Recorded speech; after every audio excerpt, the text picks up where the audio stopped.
All right. Good morning. I'm going to call to order this meeting of the Monroe County Board of Commissioners. It's Wednesday, September 28th, and all the commissioners are present, and we will begin with our public statement, please.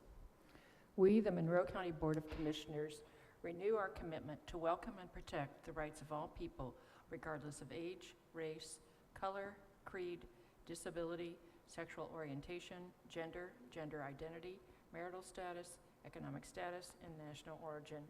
And we affirm the right of every person to live peacefully and without fear, and we will fight and resist at every step discrimination and harmful policies, whatever their source. We also stand in support of our county public school systems, both RBB and MCCSC. Thank you so much. Next up is our department updates. Good morning, Ms. Kelly. Good morning. Just a few updates. Monroe County is in a green or low CDC community level. A total of 70 counties across the state are within the green community level. The health department does have free COVID-19 home tests available. Members of the public may walk in Monday through Friday from 8 to 4 p.m. to request these tests to take home. The public health clinic has COVID-19 vaccines available. Appointments can be made by calling 812-353-3244. IU Health Positive Link has administered 339 first doses and 137 second doses as of September 27th of the Jynneos vaccine. They have administered all of the Monroe County Public Health Clinic doses that were getting ready to expire. Great. Thank you so much. Comments, questions? Commissioner Githens? I believe this morning, Commissioner Thomas, you mentioned that there is a new variant out there. What do we know about that? That is something that we're tracking right now. The CDC has discontinued the COVID transmission map that categorized counties by the number of COVID cases per 100,000, but we are still monitoring other CDC data as it comes in. Just keep us posted, yeah? Commissioner Jones? No, I don't. Great. Thank you so much. Okay, thank you. We'll see you in a moment. All right. Any other departments have an update for us? You can raise your hand on the Zoom screen or come up to the podium in the Nat U. Hill room. Okay. Next up, we have public comment. This is for items that are not on our agenda. Each commenter, as with our regular agenda items, is limited to a total of 3 minutes. There's a clock that will be running here in the Nat U. Hill room and on screen in Zoom. At 2 minutes and 30 seconds, you will hear a tone. And when you hear that tone, that means you have 30 seconds to wrap up your comment. So we'll begin here in the Nat U. Hill room. Mr. Emge, good morning. Good morning, Commissioners, distinguished staff. This is Christopher Emge from the Greater Bloomington Chamber of Commerce. Today, once again, I'm going to speak about the need for real progress in the Monroe County Convention Center. So we have noted the Chamber does not have a position on how this expansion takes place, nor its governance. However, we will remain concerned that meaningful action has not been accomplished since the last joint meeting on the 31st of August. There was real momentum created just after that 1 hour of talks, and now it feels like it's slipping away. The commissioners could help the community achieve real progress on this matter in one of 3 ways. Create a CIB. With a stroke of a pen, the commissioners could create a capital improvement board solidifying the governance structure of the convention center. This could be accomplished as early as next week at your next meeting. Continue negotiations regarding a county transfer of most or a portion of the property associated with the convention center campus to the city of Bloomington. This could be in the way of a counteroffer to the mayor's office. And third, and at the very least, schedule another meeting with city officials to keep the conversation moving forward so we do not lose momentum to achieve the shared community goal of that expansion. The food and beverage tax for this project has been collecting over $14 million in revenue since the county council passed that increase in 2017. This was a large hurdle that's already been crossed. We are happy to facilitate or be helpful in any way that would be useful. Our fear remains the chamber will be once again be tasked with attempting to strike language from various state house bills that attempt to sunset this tax if meaningful progress is not made. We appreciate your work on this issue and look forward to hearing from you soon on its progress. Thank you very much for your time today. I appreciate it. Thank you so much. And just as a quick update, we did send out a doodle poll to all the relevant parties, and it appears, it looked like mid-October was the first date that everyone was available. So we have been working on it. Thank you. All right. I don't see any other, don't see anyone on Zoom, and no one else in the courthouse. Okay. So with that, we'll move on to our next agenda item, please. Move approval of minutes from September 21st, 2022. Second. We have a motion and a second. Any comments, corrections, edits? The corrections that I sent in have already been made, so. Great. Thank you. All right, all those in favor of approving the minutes for September 21st, 2022 signify by saying aye. Aye. Aye. Motion carries 3-0.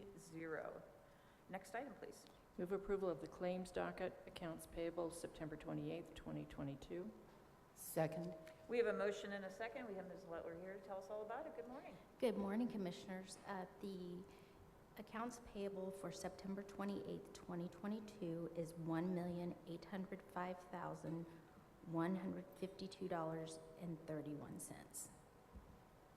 All right, thank you so much. Comments, questions, Commissioner Githens?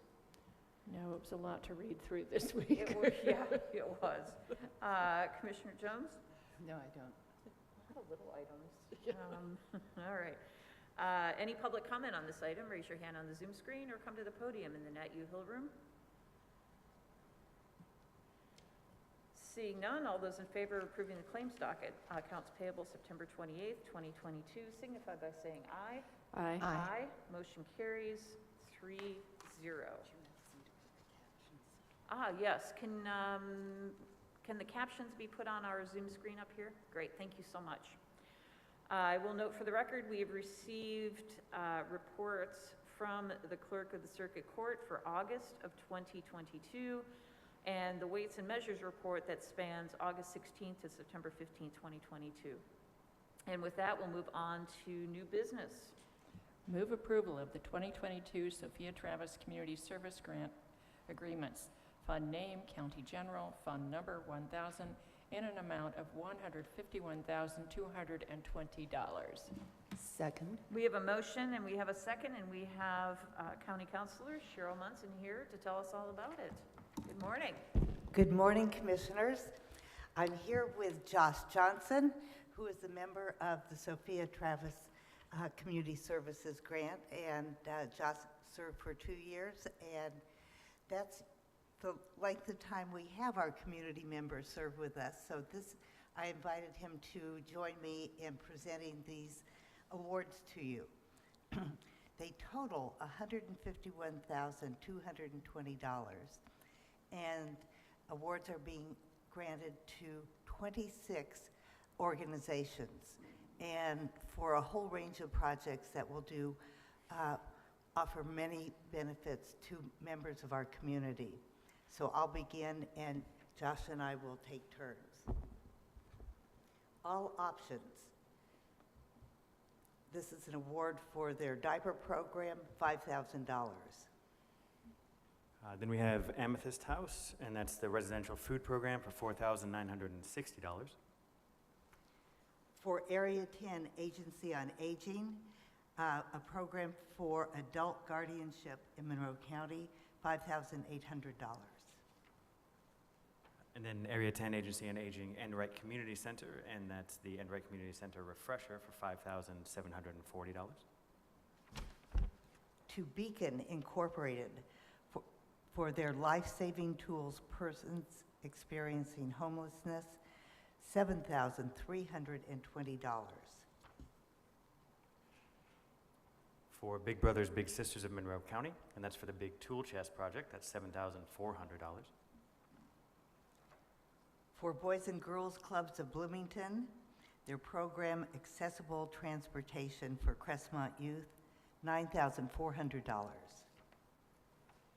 The Cancer Support Community, and that's for food and transportation assistance for patients for $6,800.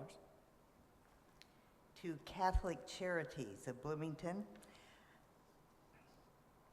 Living with ADHD, a parent support group that they are providing with their counseling services, $3,260. And the Community Justice and Mediation Center, and that's for program outreach and training at $2,850. To Courage for Change Sober Living for their program Fresh Start Scholarship. And this is for rent, $3,000. For Girls Inc. of Monroe County, and that's the fall 2022 evening program for $7,700. To Girls Rock Bloomington for their summer camp program, $6,550. Grace Center Incorporated for food purchase at $2,880. To Hoosiers Feeding the Hungry for their interesting program titled Meet the Need. The meat in this case is processed venison, and that's $4,220. For the Indiana Recovery Alliance, and that's the water security plan for $6,480.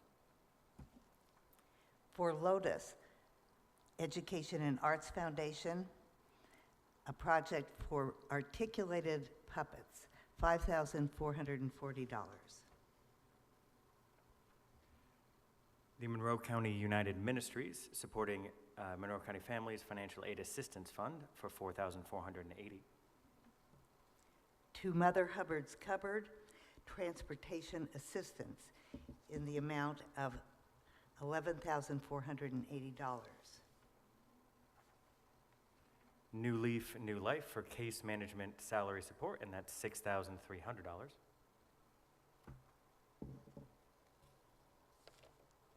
Oh, we skipped New Oh, Hope. I'm sorry. That's okay. New Hope for Families, and this is for their program entitled Making Homelessness Brief for Families. That is $11,480. Okay, so then now we're to Planned Parenthood. And then for Planned Parenthood, that's Safety Net Family Planning Services for $5,000. To Sojourn House for their residential fire detection program that includes alarms and monitoring, $6,230. And Team First Book, getting back on track with books for $2,100.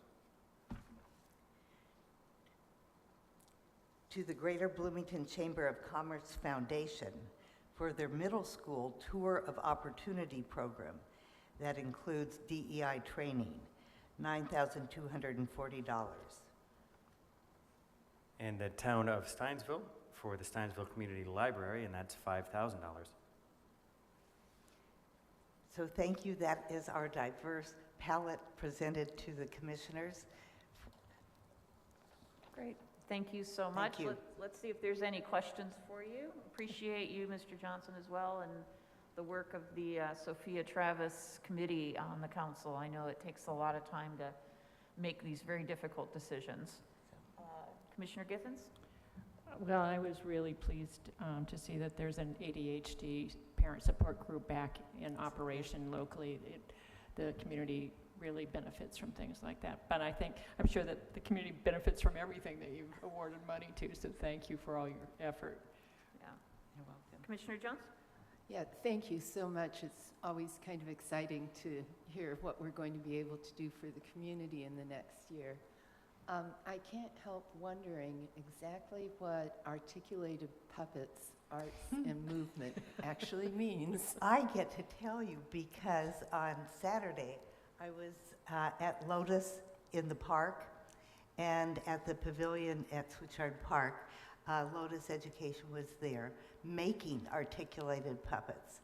And it's movable puppets, not sock puppets.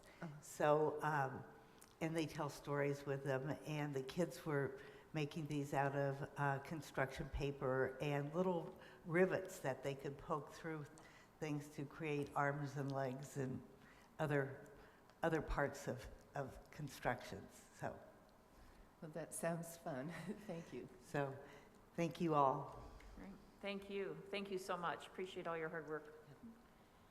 All right, let's see if there's any public comment on this item. Raise your hand on the Zoom screen or come to the podium in the Nat U Hill room.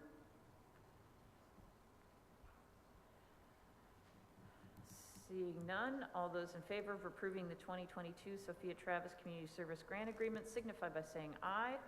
Aye. Motion carries 3-0. Next item, please. Move approval of Snedeker Construction, Inc. Service Agreement for Karst Farm Park Dog Park. Fund names, 2020 GO Bond, County General and non-reverting. Fund numbers, 4813, 1000, 1,178, and 1,179, in an amount not to exceed $38,500. Second. We have a motion and a second, and we have Ms. Whitmer here to tell us all about it. Good morning. Good morning. This project has been in the works for over a decade. The day we opened the Karst Dog Park, we've had this problem. What this will alleviate is we have standing water, so if you're using a wheelchair or a walker or some other assisted device, you would not be able to use any of the water features. The drinking fountain area, the water is over your ankle. Plus, we are concerned about waterborne diseases for dogs, and this will eliminate that worry also. We're pulling from 4 different funds, as you see, Yeah, to put this together. great. Thank you. It's good timing. Comments, questions? Commissioner Githens? No, I'm glad it's being taken care of. Commissioner Jones? Yeah, thank you for taking care of this. It's a good project. Well, and it's been engineered so we can make sure the drainage works, Yeah. and it will fix it for decades. Yeah. Great. Yeah, I was just going to ask if this is going to be a long-term fix, and it sounds like it. Perfect. Thank you. Let's see if there's any public comment on this item. Raise your hand on the Zoom screen or come to the podium in the Nat U Hill room. See none, we'll come back for a vote. All those in favor of approving the Snedeker Construction, Inc. Service Agreement for Karst Farm Park Dog Park signify by saying aye. Aye. Motion carries 3-0. Thank you you. so much. Next item, please. Move approval of Midwest Pre-Sort Agreement, Fund Name, Election, Fund Number 1215, in an amount not to exceed $31,500. Second. We have a motion and we have a second, and we have Ms. Martin joining us. Good morning. Good morning. This is our mailed ballots that go out to voters in Monroe County. They have requested it. This company picks up our ballots every day. They meter it and then send it out. If we send it by regular mail, take it to the post office, it takes about 7 days to get your ballot in your hand. This company pre-meters it and puts all the zoning in, and the voter can get the ballot in about 3 days. Great. Thank you so much. Comments, questions? Commissioner Githens? If I remember, in the past, it also saves us money. Is that correct? It does, because I don't have to have extra people going to the polls, to the post office, and the quicker turnover. Commissioner Jones? Yeah, I'm sure the absentee voters will appreciate this. Thank you. Yeah, it's a good service, good idea. Let's see if there's any public comment on this item. Raise your hand on the Zoom screen or come up to the podium in the Nat U Hill room. Seeing none, we'll come back for a vote. All those in favor of approving the Midwest Pre-Sort Agreement signify by saying aye. Aye. Motion carries 3-0. Next item, please. Move approval of Ordinance 2022-38, Animal Shelter Interlocal, Fund Name, County General, Fund Number 1000, in an amount of $353,467. Second. We have a motion and we have a second. Good morning. Would you like to tell us about it? Good morning, Commissioners, and thank you. This interlocal is between the City of Bloomington, the Town of Ellettsville, and Monroe County for a duration of 1 year. It's in the same basic format as it has been for a number of years. The county's cost is based upon core animal control functions allocated based on the number of animals whose origins in Monroe County.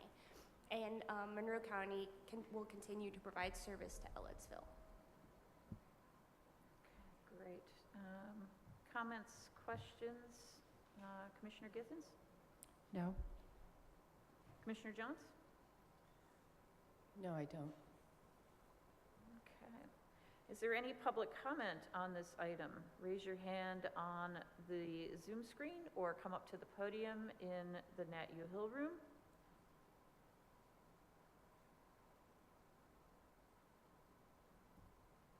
Seeing none, we'll come back for a vote. All those in favor of approving ordinance 2022-38 signify by saying aye. Aye. Motion carries 3-0. Next item, please. Move approval of ordinance 2022-39, Justice Assistance Grant, also known as JAG, fund name JAG Sheriff, fund number 8143, in an amount of $4,443. Second. We have a motion and we have a second. This interlocal cooperation is between the City of Bloomington and Monroe County in regards to the 2022 Edward Byron Memorial Justice Assistant Grant that comes from the Department of Justice. The funds received from that grant will be divided between the two government entities based on the violent crime statistics for each respective jurisdiction. For the calendar year of 2022, the city will receive 91% of the funds and the county will receive 9% of the funds. The county the county's percentage of those funds will be allocated towards the purchase of tire deflation devices for the Sheriff's Department. I think that's was done in the past, if I remember correctly, yeah. Yeah. I think in discussing this with Mr. Cockrell, he indicated that this is the same that usually occurs in the past. Yeah, it's the same percentage too, I think. Comments, questions, Commissioner Githens? No, I'm sure that the sheriff's deputies would prefer to use these tire deflation devices rather than other things when they're in pursuit. Right. Commissioner Jones? No, I don't. Thank you. Thank you, and thank you so much for your help this morning, Ms. Turner-Kane. Let's see if there's any public comment on this item. Raise your hand on the Zoom screen or come up to the podium in the Nat U. Hill room.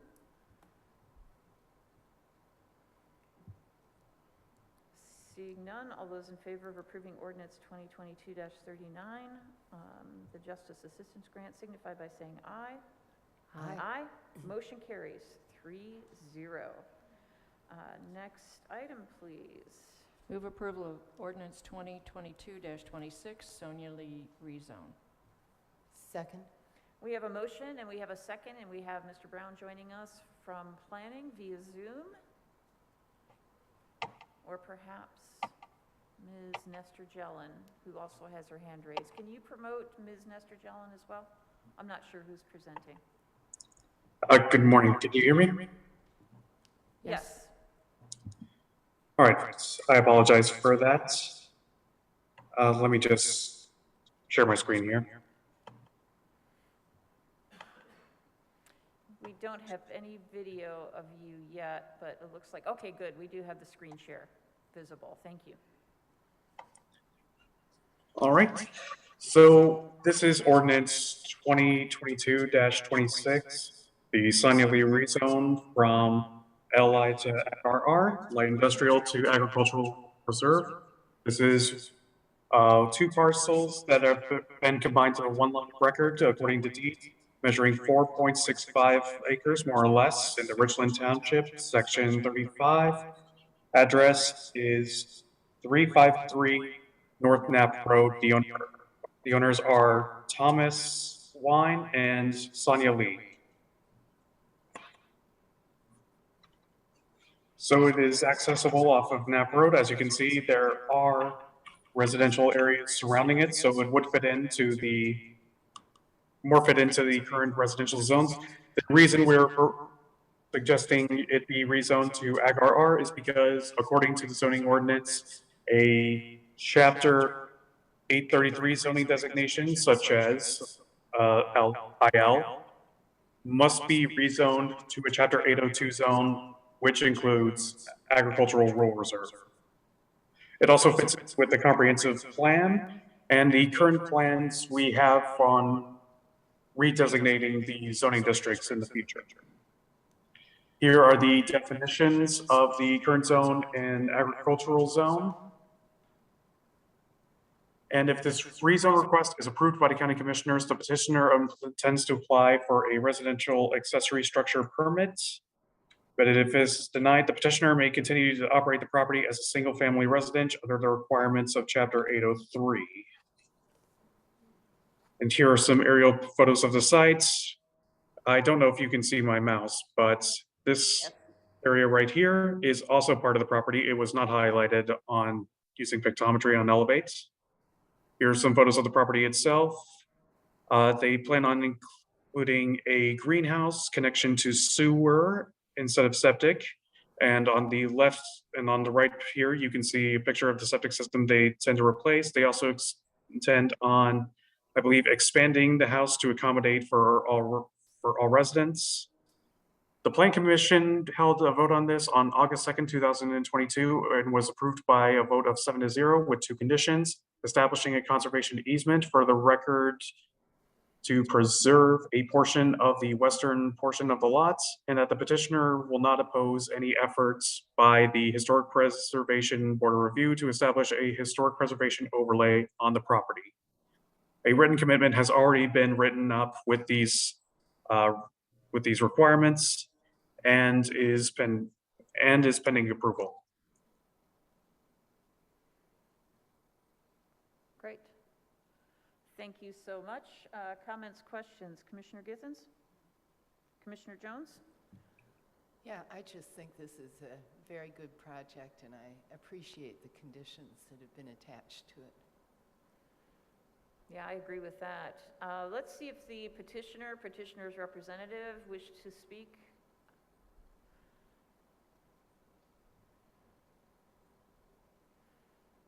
Please sign in and give us your name as well.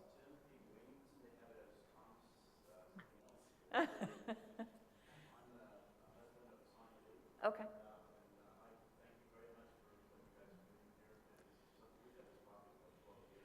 It's a beautiful piece of property. It's very close to where my autistic son can walk to work. And I don't think he'll ever drive. And even if he lost that job, there's probably 200 jobs he could walk to work right there. So I'll be very appreciative to do that. The house is 1918. It needs some work, so we're planning on getting that done. One of the things is the sewer, getting that put in. That would be very nice to have that done. But I guess that's about it. That's great. And that's the Richland Sewer District? It is a two-tank. I'm not sure how old it is. There's no records on it, so we can't find that. But we've had some people look at it and say after the road addition that has been put in the front, there is city sewer right there. Okay. So it'd be a very easy hookup for them. Okay. Great. Thank you so much. Appreciate you being here. All right. Thank you. Great, thank you. Is there anyone else who wishes to speak in favor of this petition? Raise your hand on the Zoom screen or come to the podium in the Nat U Hill room. Is there anyone who wishes to speak in opposition to this petition? Raise your hand on the Zoom screen or come to the podium. Any further comments or questions from the board? No. Okay, excellent. Thank you so much. Appreciate you being here, sir. We'll come back for a vote. All those in favor of ordinance 2022-26, the Sonia Lee rezone, signify by saying aye. Aye. Aye. Motion carries 3-0.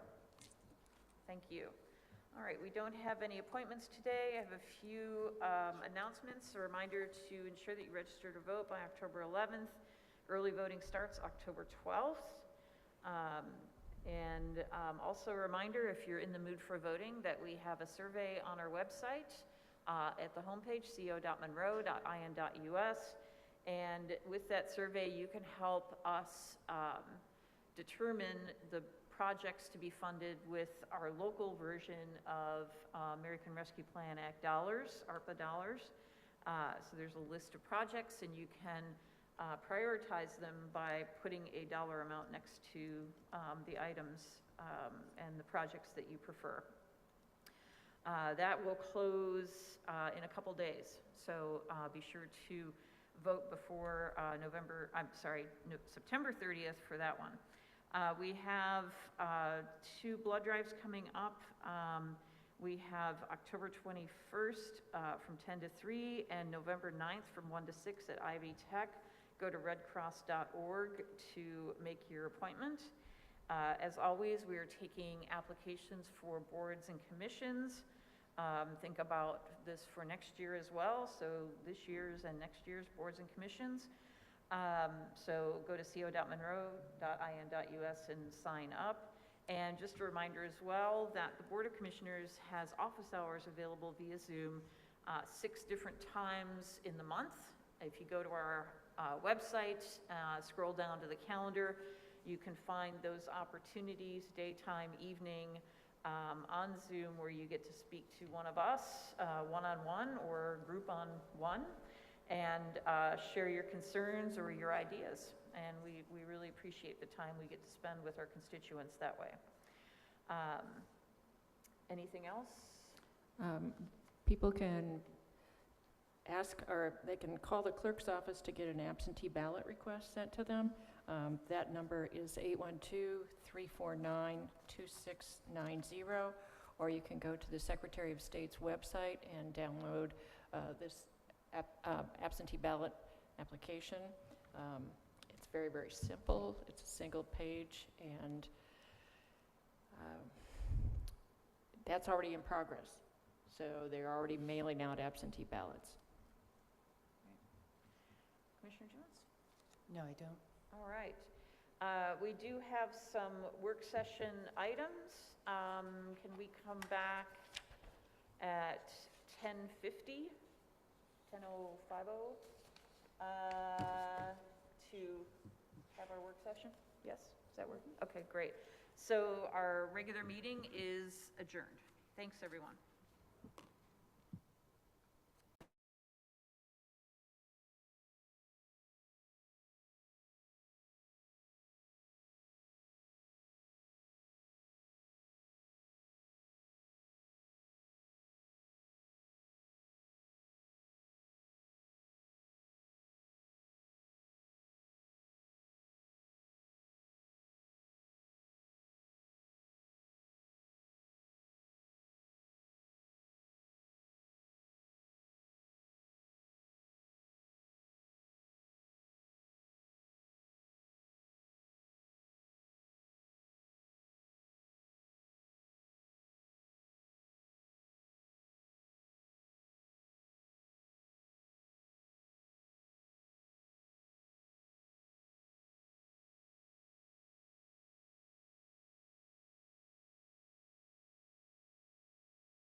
right, I'm going to call to order this work session, September 28th, 2022. And Ms. Kelly, thank you for standing by. And we just have a lot of questions about this item.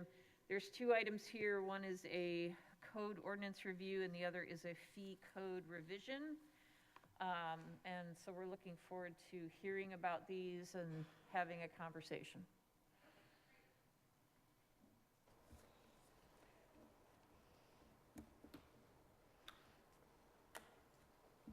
And start with whichever one you wish. Okay. So we will start with the fee code revision. The Health Department has conducted a regularly scheduled fee code revision process. The county attorneys, the prior administrator, and the Board of Health have already approved these changes. We are looking to approve this now to allow significant time to give notice to the public. With the birth certificates, the proposed change is to issue a standard size only. There are many valid reasons that have factored into this decision. This includes most agencies will not accept the wallet size copy of the birth certificate as a legal document. The wallet size is not compatible with Drive, and names that are long are cut off on the form. The small certificates are easily stolen as people carry them in their wallet, even though we suggest they do not. And most counties in Indiana either no longer issue or are in the process of eliminating the wallet size birth certificate. So our proposal is to keep the fee the same, be $16, and issue the standard size birth certificate. The public will get a birth certificate that they can confidently use for any legal purpose. Until we run out of the combo size paper, we would continue to issue the combo birth certificates, charge $16 for the set and $1 for the small plastic sleeve if the customer desires that. After we run out of the paper combo, we would issue standard size certificates only for $16.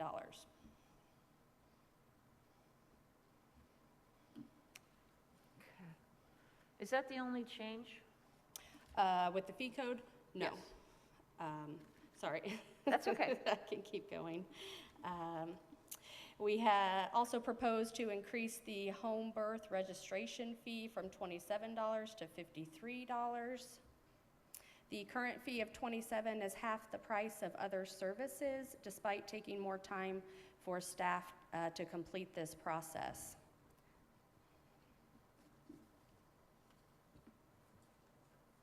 Our packet's a little jumbled.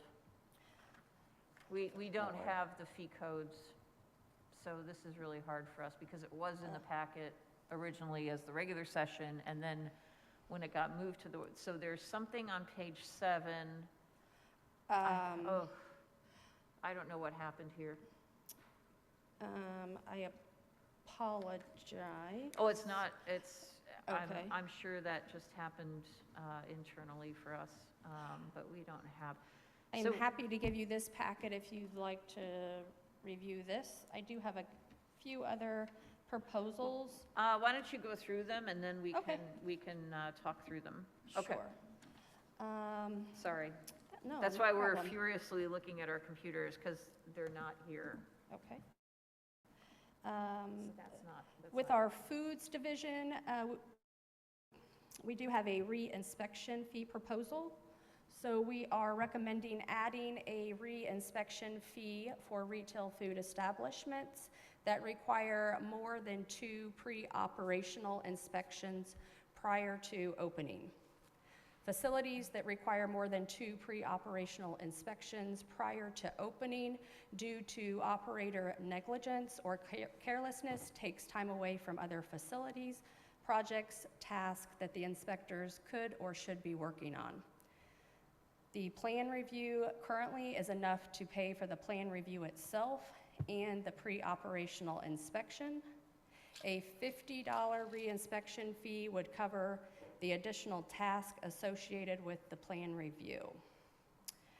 There are other Indiana counties that do this. Hendricks County has a fee of $50 may be imposed for each additional visit or inspection. And Delaware County, a fee of $70 for any violation on a repeat inspection fee. Okay, so I have a quick question about that. We're just going to jump in as we need, yeah. I have a quick question about that. So if, let's say a retail food establishment fails an inspection, this isn't just the opening, but actually fails an inspection and they have to be re-inspected because of that more quickly, does that also cover, does this fee also cover that, or is that different? From my understanding, that is different, but I would need to verify that. From my understanding, this is for new establishments that are open. They should be prepared, ready to go when the inspectors arrive. If they are not, and the inspectors have to make a second visit for the new establishment, that is my understanding. Okay, great, Okay. thank you.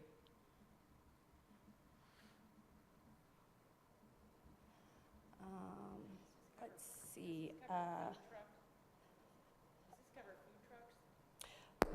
Sorry, does this cover food trucks? Yeah, I do have a proposal on multiple farmers market licensing that we are proposing. But that's different than food trucks. Truck establishments. Again, that is something I would have to double check on. Thank you. Yeah. Yeah, and so for the farmer's market, $100 for one market, $175 for two, $250 for three. And then there's something on here called a plastic sleeve small for $1. That's referencing the wallet size of the current combo size birth certificates. Oh, that's on, it's on the same page as the other one. Okay, it comes under seasonal establishments, and then it says plastic sleeve small, $1. I'm like, what is that for? Okay, so I have a question. So if, and I've heard this from folks at the People's Market, that it is, if they are doing multiple markets, they're inspected. Are they inspected at each market? Is that why there's a higher fee, or is it one inspection and they could be at any market? So again, this is me talking from my understanding. I would need to double check on this, but from my understanding, there is a process for multiple markets. I would have to double check on that process, but this should be eliminating some of that so that they could have this combo type certificate that then would allow them to go to multiple markets and eliminate that. It seems like that fee is really high to me. I assume this is only for prepared food vendors? Correct, right. Okay. So Marion County allows 3 markets with one license or fee for $187.50. Which is less than what we would charge for 3 markets, which is $250 according to this, right? Is that the proposal? Yes. Okay. Okay. What I haven't done yet is I haven't gone back to look at the meeting of the Board of Health where these were all discussed. Do you remember the date of that meeting? Was it, or the month of that meeting? It was August. August, okay. I'm going to go back and believe. maybe that'll help me understand some of this as well. Because I imagine it was discussed pretty. Absolutely, and they had quite a bit of time to review all of this prior as well to having the board meeting. My understanding is that they kind of expect, the health department expects this to balance out or to result in an increase in vendors who are going with the multiple market option versus the single market. All right. Okay, any other questions on the fees so far? Okay. Anything else? Okay.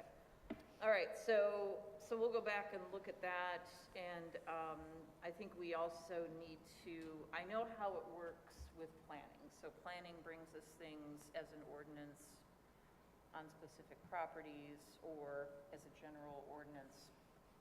And we can modify them, and then they go back to the Plan Commission. And I'm assuming that the same thing happens with health, and I don't know if that's true or not. I hate to put you on the spot, Molly. I am not sure, Yeah. but I will happily look that up right now. Okay, thank you so much, sorry. So we have to understand the process a little bit more ourselves internally as well. And it helps if we could get, I would ask if we could get some comparison counties, you know, more our size in terms of multiple markets. Because I know that the folks I've spoken to who try to do multiple markets say that it is just, that's a lot of money to be running multiple markets, especially if you're only inspected one time. And we'll make sure that we get this clarified in terms of our packet as well, because we have some items that don't go together that are together in this fee list. And so I'm not sure how that happened. So we'll need to make sure we get a good copy of everything. Okay, so other questions on the fees? Anything else? Okay. So if you could get us comparable numbers, that would be really helpful. And then the other part of this relates to code and ordinance review. There's some other fees in here. You're on mute. There's some other fees in here, it looks like. But I don't think those are changing. Oh, okay. I would assume not. I've gone through the proposed changes. Okay, thank you. See anything else that looks like it's changed? No. Okay. It's I boxed. just didn't I know. thought Yeah. everything in a box had changed, but it's not true. Okay. It's, yeah. I did the same thing. I thought everything that was in a box meant that it was changing, and that's absolutely not the case. It's just a strange formatting thing. I just think we need to make sure we have a really clean copy of the list of fees, and then maybe a line-out version that shows what's changed or highlighted with what's changed, and that way we could see both a clean copy and an edited copy. Would be really, yeah, it'd be really helpful. Okay, so code ordinance review. So what do we have on that? So Monroe County Health Department has conducted a code and ordinance review process. This is due to House Enrolled Act number 1245, which was effective July 1st of 2022. This states that local health department codes cannot be more stringent than the state. Local health departments have 1 year to change local codes. And I will explain more details about this. Oh, I can think of all of these. We have proposed to remove our real estate septic inspections. The health department is estimated to have only been requested for a real estate inspection for about 19.9% of the total number of real estate transactions involving a septic system over the past 3 years. Of the total 240 real estate septic inspections completed from 2019 to 2021, only 22 were identified as failing. This accounts for around 9% of the real estate inspections completed in the past 3 years, but this only accounts for around 1.8% of the total number of homes sold on a septic system in the past 3 years. We have looked at around 1/3 of the counties in the state and only found one county that offered a real estate septic inspection besides Monroe County. Clay County is the only county we could locate in Indiana that also offers realty inspections. We performed a cost-benefit analysis. With removal of this service, it would result in a net loss on an average of $8,000 or less in revenue.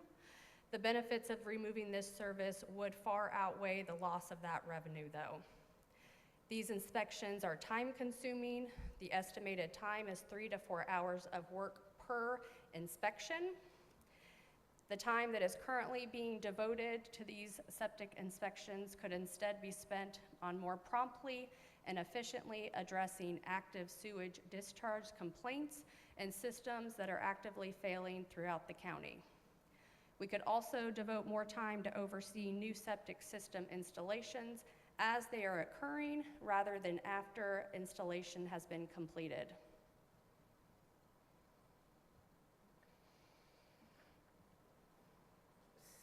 So it's entirely voluntary right now to use this service, is that correct? For somebody selling a home or buying a home to utilize this service, since we've only got a very small number of people actually doing it, right? Correct, because we cannot be more strict than the state Right. Due to the House Enrolled Act. Right. But we also have a year to change our, Yes. okay. So here's the thing. Even a 10% failure rate to me is pretty alarming. Just because we're not it would be alarming under any circumstances, but because we're not a flat county, this can be pretty bad. But it is voluntary right now, correct? From my understanding, I'm happy to go back and check on, the specifics of that, around that. Mm-hmm. Okay. Yeah, since so few use it, I'm guessing it must be voluntary. But I also wonder if those who asked for that inspection already suspect that there's a problem. Yeah. From my understanding, a lot of private companies perform this service, Yeah, Yeah, so. Yeah. very expensively. Mhm. yeah. So the question is, do we continue the service, increase the rate, the cost, the fee? But if it's all voluntary anyway, then all we're doing is just providing a low-cost option. But it seems like, yeah. How much does this protect not only the home buyer, but any of the neighbors that might be impacted if there's a failed septic system? Data surrounding that, around the neighbors? Do we know if this protects more than just the home buyer, I guess is what I'm asking. I'm happy to look into that.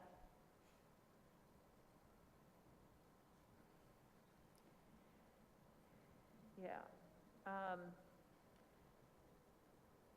So I received some really great information from Friends of Lake Monroe.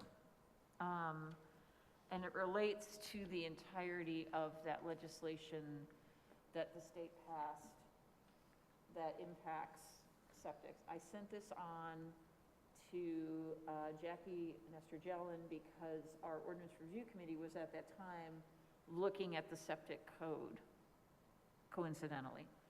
I also sent this along to Lee Baker, who's the legal staff for health, and to Dave Schilling, who's legal staff for planning. So what my understanding is, based on this person's pretty deep knowledge of the situation, is that the state health department is working on revisions to what the legislature passed. And it would tighten their standards, and so the issue is that it may be best to wait the year out to wait until the 11th hour, in other words, next June, to make any substantive changes to our septic ordinance, because this is critical for our county. This is critical for our safety and our health. And looking through some of the things that are in the state provision, and we can't be more strict than they are within a year, I say we take 11 months and hope that something gets fixed, desperately hope that something gets fixed at the state level. So I don't know if this falls into this for me, though, because I can understand the cost and the time. I don't know if we charged more, if we charged what the commercial enterprises are charging, that would alleviate some of the, that cost benefit analysis, but then you're still going to have to bring someone on board to help do this work. And so I guess I just want to think about this a little bit more. And I want to look at that meeting as well to get a sense of that. I mean, everything you're saying makes total sense, absolutely, to me. And this isn't gutting our septic provisions entirely. This is just the transfer of ownership. I guess my point of curiosity is about whether this is mandatory or voluntary. And if it's a mandatory, then the fact that we have X number of homes that have been sold that do this, that tells me that that percent of homes are on septic and the rest are on sewer. Right? I don't know. No, No. I don't think that's what you said, no, but I Well, was, but if we only had, you said it was like 20% or so of homes that were sold. 19.9% over the past 3 years. Of all the homes sold. Real estate inspections, transactions. I'm assuming that this is meaning transactions, real estate transactions within the health department. Yeah. I would have to clarify that. Yeah. I'm assuming that about 20% of the homes could be on septic and the rest could be on sewer. So that could be right. I guess I'm just trying to figure all this out. the other part for me that goes along with this is how many of these are in and around Lake Monroe Yeah. because of the E. coli that can go into the water. And so Yeah. Yeah. I just don't know. Yeah. And I don't know if you have a way of figuring out where these homes are located. Well, that's something I'm definitely happy to look into. I was kind of entering this role when these processes were going. Yeah. So it's definitely something that I'm more than happy to go back and further explore and do some digging. I would just need some time to kind of Sure. do that. Sure. That's Yeah. not a problem if we've got time, if you've got time, and we appreciate that. I imagine that's what happened, is that you're coming in the onboarding process and they're halfway through this process, you're like, what are you doing? So yeah, we all have some homework to do. So that makes a ton of sense to me. So yeah, we're not in a hurry. I just think these are things that we need to look at. I'm going to go back and look at that health board meeting. It used to be I was at every health board meeting for the longest time. and then COVID kind of eased off, and there I wasn't. Okay, so that's really helpful, really super helpful. I really appreciate that. So just so I can clarify here for information, so getting some data around the real estate septic inspections and maybe some data surrounding which of those were located near or on Lake Monroe. And maybe Lake Lemon too, Okay. just because of the water, the usage that people have, and, yeah. And that's all SR districts. That's all really small lot. But basically, all septics are in a watershed That's true. somewhere. True. And so while it may not be our water source that's being affected, it's someone's. Somebody's. Yeah, that's true. We're not a flat county. No.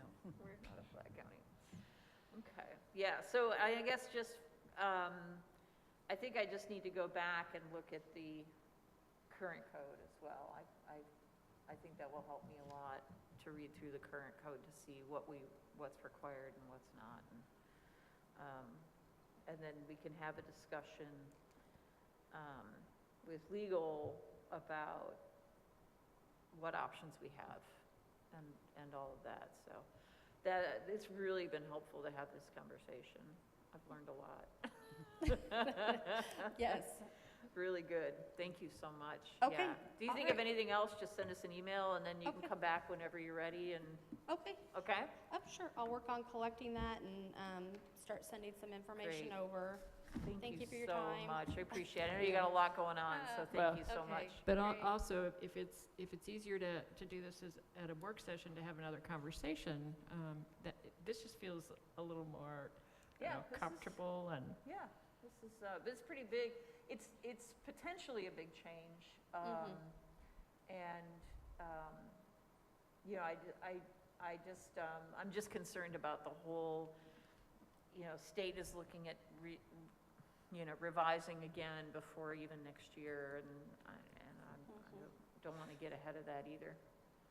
So that we're making another code change in a few months, you know? Yes. Did you have anything to add? No, not at this time. Okay, all right. Okay. Thank you so All much. right. Thank All you. right. Great. All right, we have two items from the planning department. We could take them in either order.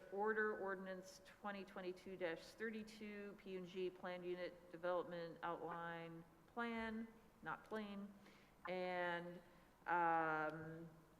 2022-35, the Riemann rezone. So, Ms. Corselius, thank you. Good morning, Commissioners. Morning. Let's go ahead and start with P&G. So this is a planned unit development outline plan request, so a request to create a new PUD within the county zoning. So the petitioners are P&G Associates represented by Mr. Michael Corman. This petition is located at 51 South Victor Pike in Perry Township. So it's currently zoned pre-existing business.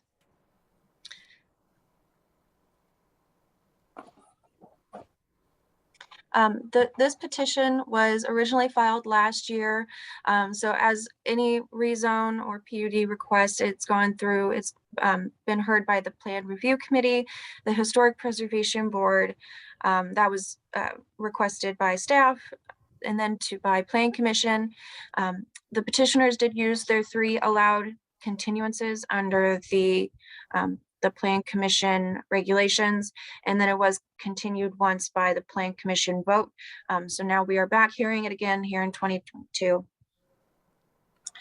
So a bit of summary of this site. So the petition site is currently a pre-existing use of a convenience store under the pre-existing business zone. So they're requesting to create a PUD called P&G PUD. This would permit the use of what the petitioner has defined as a use of a truck stop small. So they're requesting, so the use of a convenience store on this site and daytime parking is a legal use and is permitted to continue no matter the outcome of this PUD request. A deviation here and a trigger of this request was that currently there is a use of overnight truck parking, which is not permitted. So the petitioner's PUD outline plan is largely similar to the current legal uses with a few new uses proposed.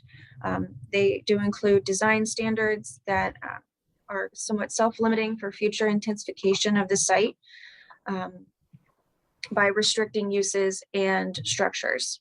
So background for the property before I go into kind of some of those design standards, what they're requesting. So I'm going to scroll down a little bit here. So some of our earliest aerial imagery is from 1998. It's been a convenience store and daytime truck parking. The property report card is listed as a construction in the 1990s. That could give or take. Imagery from 2003, 2005 shows the site in pretty much very similar as to what it currently is existing as. So the petition site, the planning department received a property complaint in 2019 about the exterior lighting, truck idling, parking overnight, and some removal of trees near the property boundary. The planning staff reviewed this and did find that there was some expansion of the parking lot. So here, aerial imagery from 2022. This is kind of the area where some of the parking was expanded from the last aerial imagery in 2005. So the planning requested a use determination. The director at the time, Larry Wilson, issued that use determination that the current use that includes overnight truck parking, the combination would be either what we have defined as a truck stop travel plaza or a trucking terminal under Chapter 802, both of which would not be permitted in the pre-existing business zoning district. The petitioner was unable to meet the conditions of either use in order to become compliant, so therefore they've applied for this plan unit development to permit the uses on the property.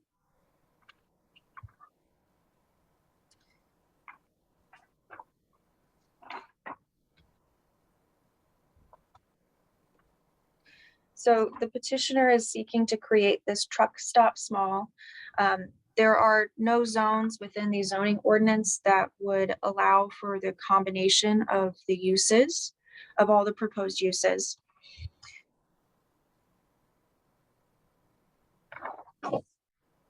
So some of the design standards, so they're proposing to keep overnight truck parking, keeping a convenience mart and food store, fuel sales. There's currently kind of a small kind of accessory restaurant, food service within that building. So they've defined that as a restaurant small. They would keep their parking area, and that would be for uses of overnight transient truck parking, seasonal work crew parking, ride share parking. They also propose some accessory uses, which would be seasonal sales like farm produce, fireworks, things like that would take place in like a tent or something in the parking area. And they're also proposing a new use, which would be to allow for a possible residential expansion, like a live-in accessory dwelling in that existing structure. So this is one of the newer proposed uses on the site that is not necessarily currently existing.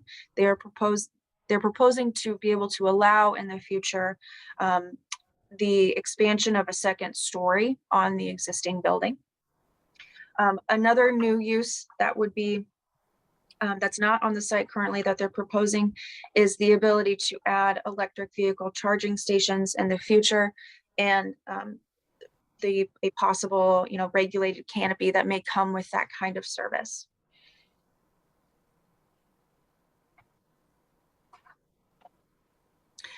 So the plan review committee, when they met in last June, the conversation that was around this petition was mainly about discussion regarding safety of drivers within Monroe County and limited resources for overnight parking. They had requested some more research into that.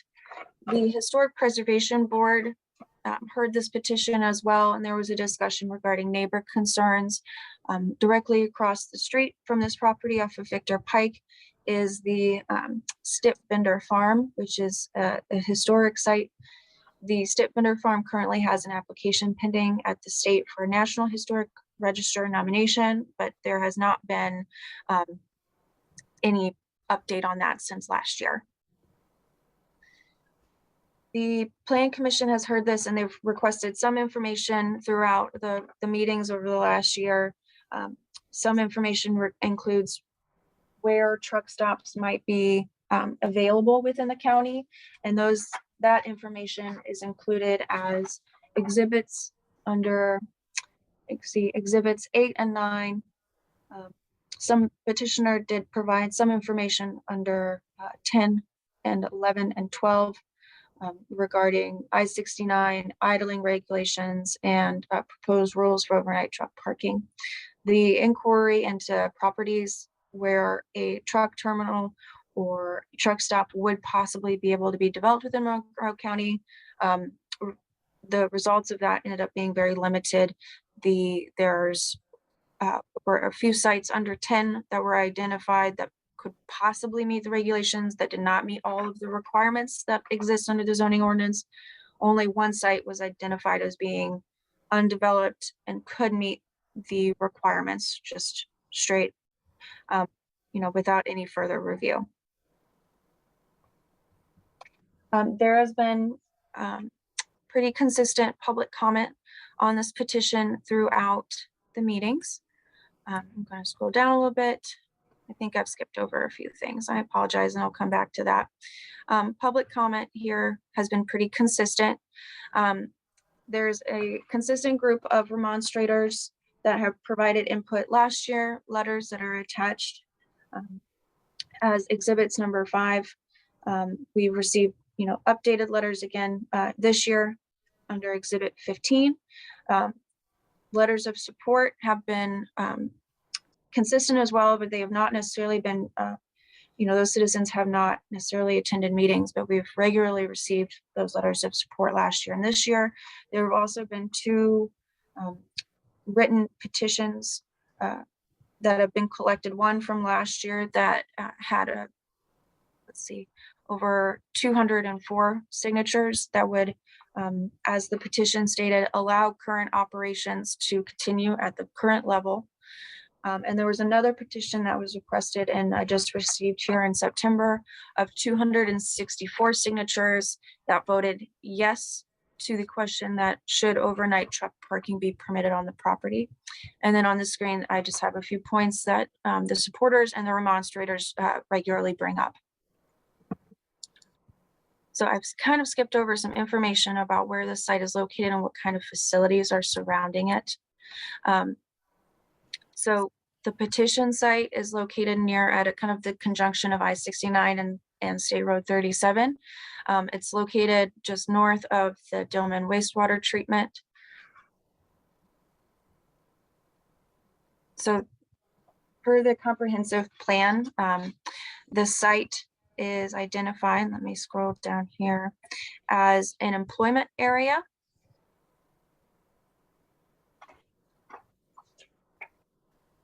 So the employment districts under the Monroe County Urbanizing Area Plan, they are to support employment-oriented uses that include light industrial, manufacturing, assembly, research development facilities, flex office space, construction trade, and other types of commercial uses that may not be easily integrated. This is a use that's somewhat supportive of employment areas, so appears to be somewhat consistent as we go through. So here within our reports, we kind of use a strategy just to quickly identify what's consistent and what's not consistent with the comprehensive plan. So things that are somewhat consistent are highlighted in green, and things that differ are highlighted in gray.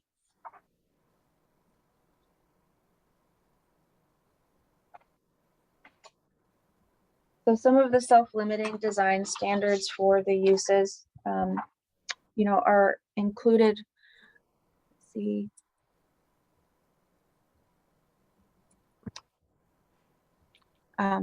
Back up here where we talk about the petitioner's uses. These are, this is taken directly from the outline plan, which will be exhibit 1. It's changed a bit throughout the time of the last year as they've kind of responded to feedback from the different committees and plan commission. So they have provided kind of caps in certain areas. So really the only 2 areas that, so one of the ways like parking is outlined by percentages, and they kind of outline where certain parking can be located along the property line. And they proposed for kind of future development that they would outline these areas more clearly with striping and signage. The restaurant, the fuel sales, the convenience mart, these are all have caps by square footage. Most of them are essentially what the property exists now with the structure, how it exists now. The only difference would be that that accessory dwelling could potentially allow for that 2nd story expansion and then possible fuel canopies for electric charging stations.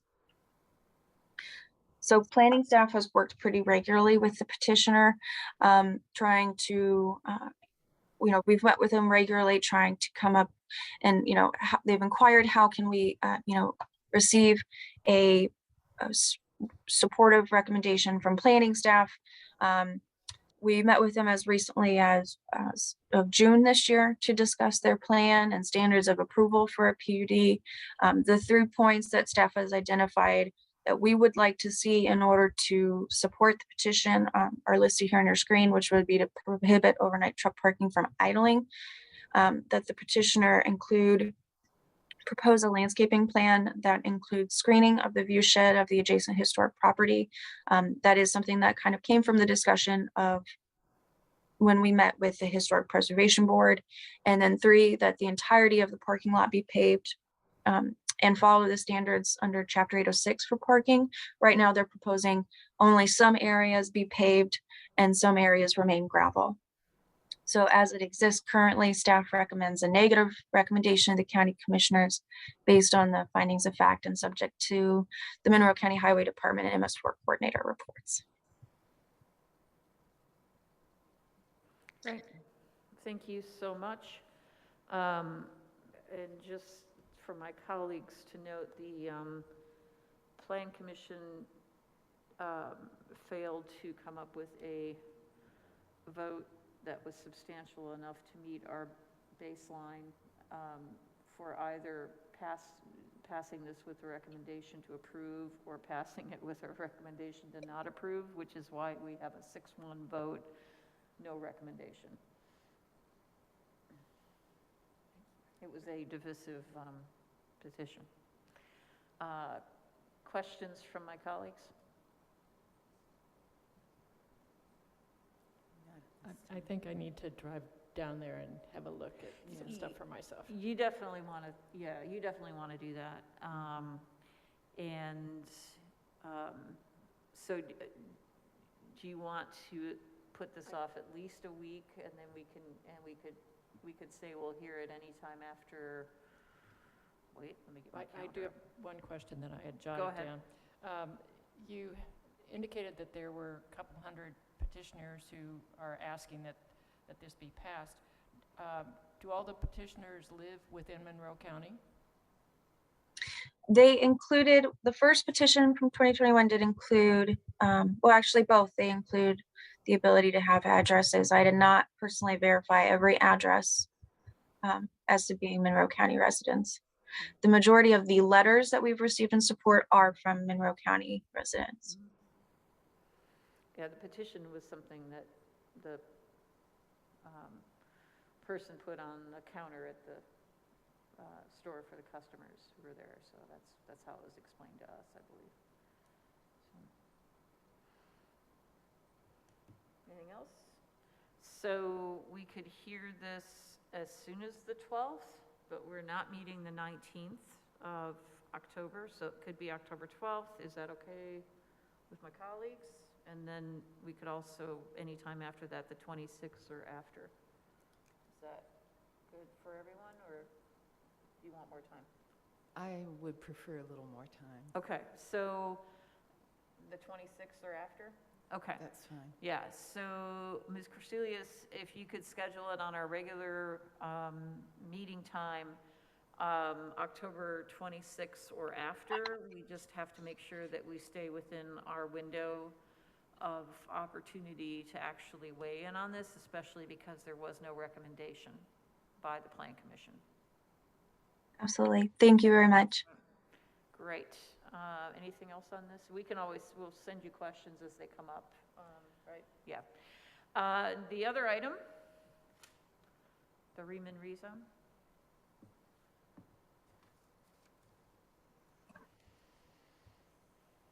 Yes, let me pull that up. So page 156.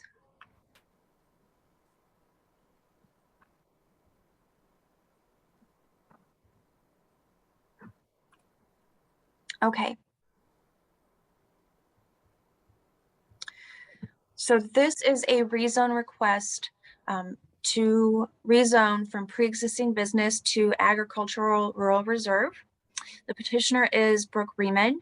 The property is located at 8245 South Fairfax Road. I'll scroll down. Here's a location map of the property. So it's about 4 acres and is currently a residential use. So it's also within the environmental constraints overlay area, or ECO 2, that would remain the same. So the existing residence was built in approximately 1970 per the property report card.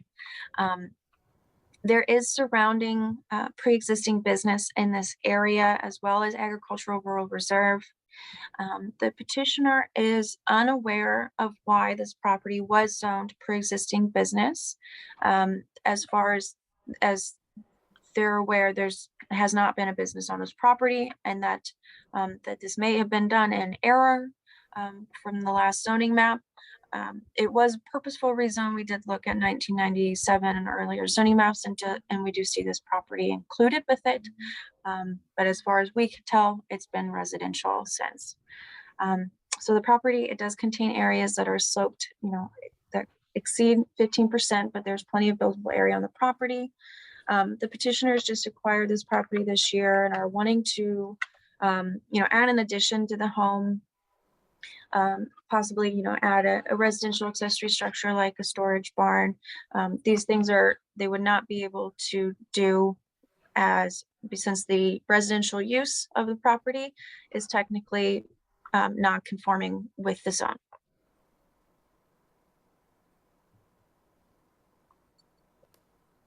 So the comprehensive plan does identify this area as being rural residential, which is consistent with the use that they're requesting and the zone that they're requesting. This is a pretty simple petition. Staff recommends, approval of this rezone. The Planning Commission also forwarded a favorable recommendation.